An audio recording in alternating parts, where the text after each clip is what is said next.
One piece chapter 1044 आने के बाद पूरी One Piece community brain dead हो गई है और वन पीस कम्युनिटी के साथ ऐसा होने का सारा ब्लेम या फिर क्रेडिट जाता है one and only Eiichiro Oda. Chapter 1044 आने के बाद ऐसा लगने लगा है कि जैसे वन पीस कम्युनिटी में फिर से एक एनर्जी सी आ गई है। ये वर्ल्ड वाइड चैप्टर इतना ज़्यादा पॉपुलर हुआ है कि एक न्यूज़ चैनल पर इसकी हाइप के बारे में आया है और वो एक फ्रेंच न्यूज़ चैनल था जिसपे वन पीस के 1044 चैप्टर की हाइप आ रही थी। और इतनी हाइप और इतना क्रेज हो भी क्यों ना, चैप्टर इतना ज़्यादा अच्छा था कि मैं आपको क्या बताऊं। ये चैप्टर इतना अच्छा था कि जिसको पढ़ने के बाद सवालों और साथ साथ एक्साइटमेंट की एक बहुत बड़ी लहर आई। पूरी दुनिया उन सवालों के जवाब ढूंढने में लग गई, लेकिन किसी भी इंसान को कोई अच्छा जवाब नहीं मिल पा रहा है। हमने बहुत सी थ्योरी पढ़ी, बहुत सी वीडियोस देखी, लेकिन हर वीडियो में या थ्योरी में कुछ ना कुछ फ्लॉ है ही। अब बात करते हैं कि वन पीस चैप्टर 1044 में ऐसा क्या खास था जिससे पूरी वन पीस कम्युनिटी हिल चुकी है। सबसे पहले इस चैप्टर में थी लूफी की अवेकनिंग, जिसके बारे में हर किसी को एहसास था कि उम्मीद थी कि लूफी की अवेकनिंग वानो आर्क में हो जाएगी, लेकिन किसी ने भी ये नहीं सोचा था कि लूफी की अवेकनिंग से लूफी एक गॉड बन जाएगा, सन गॉड निका। जैसे चीजें दिखाई जा रही थी, हर किसी के मन के एक छोटे से कोने में ये डाउट जरूर था कि लूफी अभी इतना स्ट्रॉन्ग नहीं है, वो काइडो से वन ऑन वन नहीं लड़ सकता, और अगर वो लड़ सकता है तो जीत तो बिल्कुल ही नहीं सकता। और ये डाउट हमारे मन में भी था, बल्कि हमारे मन में ये डाउट नहीं था, हम तो फुल कॉन्फिडेंट थे कि लूफी काइडो को बिना किसी के सपोर्ट के नहीं हरा सकता। हमने पहले भी बहुत बार कहा था कि एक थर्ड पार्टी इन्वॉल्वमेंट होगी जिसके सपोर्ट से लूफी काइडो को हराएगा, लेकिन हमने कभी ये नहीं सोचा था कि लूफी की अवेकनिंग से लूफी एक गॉड बन जाएगा। और इस वक्त लूफी इतना ज्यादा स्ट्रॉन्ग हो चुका है कि उसकी पावर्स को हम मेजर भी नहीं कर पा रहे हैं। इस वक्त लूफी इतना ज्यादा स्ट्रॉन्ग है कि फुल पोटेंशियल वाले काइडो को भी, मतलब वो फुल रिकवरी के बाद भी अगर लूफी से लड़े तो लूफी सिंगल हैंडेडली काइडो को हरा देता। और इस चैप्टर के बाद हमें पता चला कि इचिरो ओडा हमें 25 साल से बेवकूफ बना रहा है। हालांकि हम तो 25 साल से बेवकूफ नहीं बन रहे, क्योंकि जब से वन पीस शुरू हुई है तब से तो हम नहीं देख रहे हैं, लेकिन बहुत लोग हैं जो शुरू से वन पीस देख रहे हैं। मैं तो अभी 4-5 साल ही हुए हैं, शायद उससे भी कम। 25 सालों से ऑडियंस को यही लग रहा था कि गमगम नोमी एक पैरामीशिया टाइप डेविल फ्रूट है, और अब हमें पता चलता है कि गमगम नोमी एक पैरामीशिया नहीं, ज़ोआन टाइप डेविल फ्रूट है, बल्कि वो एक गमगम नोमी है ही नहीं। उसका असली नाम है ह्यूमन फ्रूट। और इस फ्रूट को वर्ल्ड गवर्नमेंट 800 सालों से अपने पास सिक्योर करना चाहती है, लेकिन वर्ल्ड गवर्नमेंट कभी भी सक्सेसफुल नहीं हो पाई। और ये फ्रूट बहुत बार वर्ल्ड गवर्नमेंट की गिरफ्त से निकल जाता है, जैसे कि इस फ्रूट के पास, मतलब ज़ोआन टाइप डेविल फ्रूट्स के पास उनका खुद का दिमाग हो, जो कि हो सकता है बिल्कुल सच हो। डेविल फ्रूट की अपनी विल हो, लूफी को सेलेक्ट किया हो, या जो भी है। उसके बारे में हम आगे एक वीडियो जरूर बनाएंगे, उसके लिए आपको इंतजार करना पड़ेगा। और अब बात करते हैं उन सवालों की जो इस चैप्टर के बाद आए हैं, और पूरी वन पीस कम्युनिटी इन सवालों को जवाब ढूंढने में लगी हुई है। इनमें से सबसे बड़ा सवाल ये है कि अगर वर्ल्ड गवर्नमेंट को पहले से ही मालूम था लूफी के बारे में, तो उन्होंने लूफी को लेकर अब तक कोई स्ट्रिक्ट एक्शन क्यों नहीं लिया। लूफी को वर्ल्ड गवर्नमेंट चाहती तो पहले भी एलिमिनेट कर सकती थी, तो ऐसी क्या वजह रही जो लूफी को अब तक वर्ल्ड गवर्नमेंट एलिमिनेट नहीं करा या ना कर पाई। और इस चीज को लेकर बहुत से लोगों ने कई सारी थ्योरीज बनाई हैं, जो थ्योरीज हमने पढ़ी भी और वीडियोस में भी देखी हैं, लेकिन हर थ्योरी में कुछ ना कुछ फ्लो रह ही जा रहा है। और ये माना कि सबसे बड़ा सवाल था, लेकिन इसके आगे भी लोगों के कई सारे सवाल हैं लूफी को एलिमिनेट ना करने की वजह के बाद भी। जैसे कि दूसरा सवाल ये उठता है कि कुछ चैप्टर्स पहले वर्ल्ड गवर्नमेंट ने कहा था, मतलब एल्डर्स ने कहा था कि जो गमगम नोमी है, मतलब उन्होंने उस टाइम नाम नहीं लिया था, लेकिन जो लूफी का डेविल फ्रूट है वो एक उनके लिए भी लेजेंड है। और अगर ये उनके लिए एक लेजेंड है तो वर्ल्ड गवर्नमेंट 800 सालों से क्या कैप्चर करने की कोशिश कर रही थी और क्यों कर रही थी, तो इस चीज में कोई सेंस नहीं बन पा रही थी। लेकिन हो सकता है इस चीज का कोई और मतलब भी हो। लेकिन इसके बाद एक और सवाल आता है कि शैंक्स को भी इस डेविल फ्रूट के बारे में पहले से ही मालूम था, और इसीलिए डेविल फ्रूट ये शैंक्स ने चुराया था, क्योंकि मरीन से कोई डेविल फ्रूट चुराना कोई छोटा मोटा एक्शन तो नहीं है। तो कई लोगों का सवाल है, कई लोगों के दिमाग में थॉट आया, हमारे में भी, कि शायद से शैंक्स को इस डेविल फ्रूट के बारे में पहले ही मालूम होगा। और अगर शैंक्स को इस डेविल फ्रूट के बारे में पहले से ही मालूम है, तो क्या इसका मतलब ये बनता है कि शैंक्स को वन पीस के बारे में भी मालूम है कि वन पीस क्या है, कहाँ है। और अगर हाँ, तो ये फ्रूट कैप्चर करने के बाद उसने खुद ही इस फ्रूट को कंज्यूम क्यों नहीं करा। और क्या लूफी के ये डेविल फ्रूट कंज्यूम करना सच में एक गलती थी, या इसके पीछे शैंक्स का कोई बहुत बड़ा मोटिव था। और क्या शैंक्स सच में लूफी का एलाई है या फिर दुश्मन है। और इस चैप्टर के बाद लूफी की अवेकनिंग देखने के बाद एक सवाल ये भी उठता है कि इचिरो ओडा आगे आने वाली स्टोरी में पावर स्केलिंग किस बेसिस पे करेगा, क्योंकि इस वक्त जिस तरह लूफी को दिखाया जा रहा है, तो लूफी के इक्वल तो मुझे कोई भी नहीं लग रहा। काइडो जो कि स्ट्रॉन्गेस्ट क्रिएचर था वर्ल्ड का, उसकी फाइट देख के मुझे ऐसा लग रहा है कि कोई चांस ही नहीं है उसका लूफी के आगे। तो बाकी लोग आगे क्या लड़ पाएंगे, क्या लूफी के इक्वल कैसे इचिरोडा बनाएगा, चाहे वो विलन मरीन हो या फिर ब्लैक बियर्ड हो या फिर कोई और। तो किस बेसिस पर पावर स्केलिंग होने वाली है ये भी देखना काफी ज्यादा इंटरेस्टिंग रहेगा। तो ये थे कुछ इंपॉर्टेंट सवाल जो कि ये चैप्टर आने के बाद राइज हुए थे और उसके कुछ लोगों ने जवाब भी दिए हैं। जैसे कि ज्यादातर या फिर काफी लोगों का ये मानना है कि वर्ल्ड गवर्नमेंट ने इस डेविल फ्रूट को हिस्ट्री में से मिटा दिया था, इसीलिए एल्डर्स ने कहा था कि ये फ्रूट हमारे लिए भी एक लेजेंड है, मतलब, और उन्हें नहीं मालूम था कि ये डेविल फ्रूट इतना ज्यादा पावरफुल है, इसीलिए उन्होंने अब तक लूफी के खिलाफ कोई भी स्ट्रिक्ट एक्शन नहीं लिया। लेकिन इसके बाद ये सवाल उठता है इस थ्योरी में कि अगर अभी तक वर्ल्ड गवर्नमेंट को इस डेविल फ्रूट के बारे में नहीं मालूम था तो अचानक से ही वर्ल्ड गवर्नमेंट को उस डेविल फ्रूट के बारे में कैसे पता चला। तो इस चीज में सबका यही कहना है कि शैंक्स ने उनको बताया।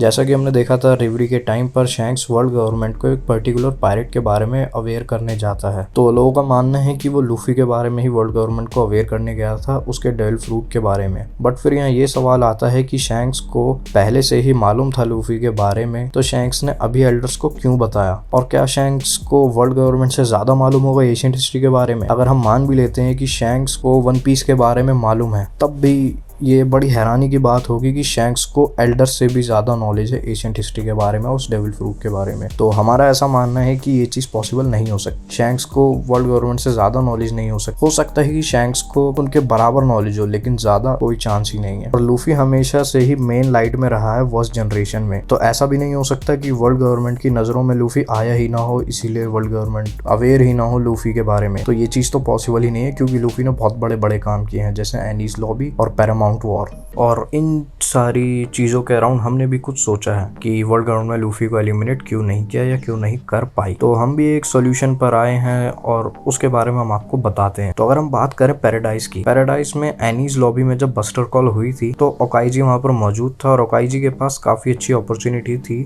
लूफी को एलिमिनेट करने की, क्योंकि ये चीज हम देख ही चुके थे कि ओकाईजी और लूफी का कोई मुकाबला नहीं था उस टाइम पर। लेकिन जब बस्टर कॉल हुई थी एनीज लॉबी में, तब हमें मालूम चला था कि बस्टर कॉल का सिर्फ एक ही मोटिव होता है। वहाँ पे जो भी एडमिरल गया है बस्टर कॉल पर, कि जिस भी जगह पर बस्टर कॉल हुई है उस जगह को डिस्ट्रॉय करना। और बस्टर कॉल को लेकर उनके पास कोई इन्फॉर्मेशन या कोई स्पेशल ऑर्डर्स नहीं आते हैं कि वहाँ पर बस्टर कॉल क्यों करी गई है। तो एनीज लॉबी के इंसिडेंट से हम ये मानकर चल सकते हैं कि लूफी के बारे में वर्ल्ड गवर्नमेंट के पास पहले से कोई इन्फॉर्मेशन नहीं होगी। और एनीज लॉबी से पहले लूफी ने ऐसा कोई भी बड़ा काम नहीं किया जिससे कि वो एल्डर्स की नजरों में आ सके, क्योंकि 100 मिलियन बैरीज की बाउंड्री वाले तो बहुत से पायरेट सी में घूम रहे हैं और हर कोई एल्डर्स की नजरों में नहीं आ सकता। और एनीज लॉबी के बाद सावा ओडी में कीजरू के पास एक बहुत अच्छी अपॉर्चुनिटी थी लूफी को एलिमिनेट करने की, लेकिन वहां भी हमें देखने को मिला था कि कीजरू ज्यादा इंपॉर्टेंस नहीं दे रहा था चीज को। मतलब अगर कीजरू चाहता तो वो लूफी को एलिमिनेट कर सकता था, अगर कीजरू काफी ज्यादा सीरियस होता इस चीज को लेकर, लेकिन ऐसा हमें कुछ लगा तो वहां पर नहीं था। तो हमें ऐसा लगता है कि कीजरू को स्पेशल इंस्ट्रक्शन नहीं मिले होंगे एल्डर्स की तरफ से लूफी को एलिमिनेट करने को लेकर, क्योंकि कीजरू के पास पहले से ही जो मिशन था वो लूफी को एलिमिनेट करना था। लेकिन मुझे नहीं लगता कि तब कीजरू ने इतना ज्यादा उस मिशन को सीरियस लिया होगा। अगर कीजरू को सिचुएशन का इतना मालूम होता कि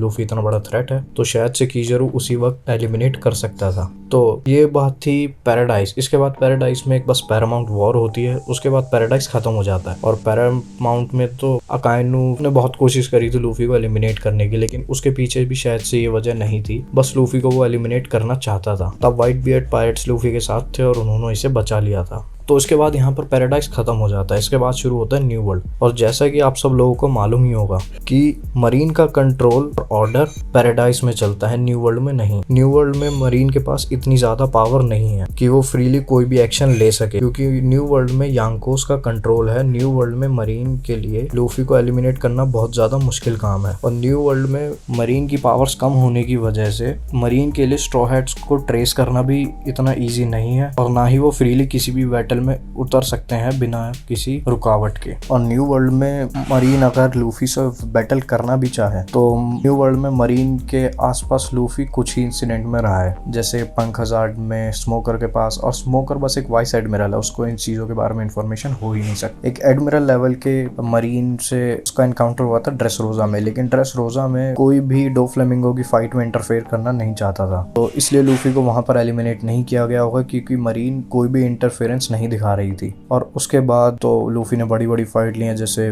बिग मॉम आइलैंड और अब ओनिगाशिमा। लेकिन इन चीज़ों पे लोगों के सवाल उठते हैं कि लूफी को अगर न्यू वर्ल्ड में मरीन इतनी आराम से एलिमिनेट नहीं कर सकती तो लूफी को मरीन अब क्यों एलिमिनेट करना चाहती है, मरीन ये काम चुपचाप क्यों करना चाहती है। तो ये सवाल बिल्कुल सही है, क्योंकि मरीन माना कि न्यू वर्ल्ड में काफी कमजोर है, लेकिन मरीन फिर भी इतनी ज्यादा कमजोर नहीं है। अगर मरीन को मालूम हो कि लूफी इतना बड़ा थ्रेट है, जैसे रॉजर था, रॉजर को एग्जीक्यूट करने के बाद 20 महीने तक कोई भी ईस्ट ब्लू में बच्चा पैदा नहीं हुआ था, तो मरीन ऐसा एक्शन शायद से अब भी ले सकती थी। लेकिन अगर खुलेआम ऐसे लूफी को एलिमिनेट मरीन करना चाहे तो वर्ल्ड में काफी सारे, मतलब वन पीस वर्ल्ड में काफी सारे लोगों के सवाल खड़े हो जाएंगे और उनको जवाब देना काफी ज्यादा मुश्किल हो जाएगा। और जैसा कि बताया गया है कि वर्ल्ड गवर्नमेंट ने इस डेविल फ्रूट को हिस्ट्री में से मिटा दिया था, और वर्ल्ड गवर्नमेंट अगर लूफी के खिलाफ इतने ज्यादा स्ट्रिक्ट एक्शन खुलेआम लेती है तो ये सच छुपाना मरीन के लिए बहुत ज्यादा मुश्किल हो जाएगा। तो हमारी एक छोटी सी थ्योरी थी कि वर्ल्ड गवर्नमेंट ने अब तक लूफी को एलिमिनेट क्यों नहीं किया, और काफ़ी सारे लोगों की और भी ज़्यादा थ्योरीज हैं, लेकिन जो हमारे दिमाग में आई वो एक ये थ्योरी थी जो हमने आपको बता दी। लोगों की और भी थ्योरीज हैं, जैसे कि कुछ लोगों का मानना है कि कोई लूफी को प्रोटेक्ट कर रहा था, लेकिन फिर उसमें हमारा ये सवाल उठता है कि मरीन पे इतना बड़ा इन्फ्लुएंस किस इंसान का हो सकता है कि जो लूफी को प्रोटेक्ट कर सके। मतलब मरीन के लिए इस वक्त लूफी शायद से सबसे बड़ा थ्रेट होगा, और उस थ्रेट को कोई इंसान प्रोटेक्ट कर सकता है, मतलब वो मरीन से ज़्यादा पावरफुल होना चाहिए, जो कि चीज़ इम्पॉसिबल है। तो इसीलिए हमें ऐसा लगता है कि ये चीज़ नहीं हो पाएगी, हो सकती कि कोई इंसान लूफी को प्रोटेक्ट कर रहा हो। और भी काफ़ी सारे लोगों ने काफ़ी सारी थ्योरीज बनाई है जो कि हम एक वीडियो में कवर कभी नहीं कर पाएंगे, तो इसीलिए हम इस वीडियो को बस ख़त्म करने ही वाले हैं। और हमारी ये एक थ्योरी थी जो हमने अभी आपको बताई, लेकिन ये थ्योरी कुछ ज़्यादा कोई बहुत ही बड़ी थ्योरी नहीं थी। ये चैप्टर पढ़ने के बाद जो बेसिक चीज़ें हमारे दिमाग में आई थी वो एक बेसिक थ्योरी थी, ज़्यादा कॉम्प्लेक्स नहीं थी। अगर मतलब चीज़ें सिंपल रही, अगर इचिरो ओडा सिंपली इस चीज़ को करना चाहता है तो हमें पूरी उम्मीद है कि हमारी ये वाली थ्योरी सही होगी। लेकिन अगर चीज़ें सिंपल नहीं होती तो नेक्स्ट वीडियो में मैंने और नीलेश ने एक मिलकर थ्योरी और बनाई है कि क्यों वर्ल्ड गवर्नमेंट ने लूफी को अब तक एलिमिनेट क्यों नहीं किया, और वो काफ़ी ज़्यादा इंटरेस्टिंग थ्योरी है। वो थ्योरी ऐसी होने वाली है कि माना हो सकता है कि वो सही ना हो सकता है कुछ लोगों को पसंद भी ना है, लेकिन वो थ्योरी सुनने में मज़ा ज़रूर आएगा। इस चीज़ की मैं आपको श्योरिटी दे सकता हूँ, और वो वीडियो हम जल्दी लेके आएंगे। ये नेक्स्ट वीडियो जो हमारी थ्योरी वाली होगी वो चैप्टर के ब्रेकडाउन और रिव्यू के बाद ही आ पाएगी। तो आपको ये वीडियो अगर अच्छी लगी हो तो लाइक, सब्सक्राइब एंड शेयर। जो नेक्स्ट थ्योरी के लिए आपको थ्योरी के लिए आपको इंतज़ार करना पड़ेगा, और उसके लिए आप सब्सक्राइब ज़रूर करें और बेल आइकन को प्रेस करें ताकि आपको नोटिफिकेशन तुरंत आ जाए कि वो थ्योरी की वीडियो जैसे ही हम डालें।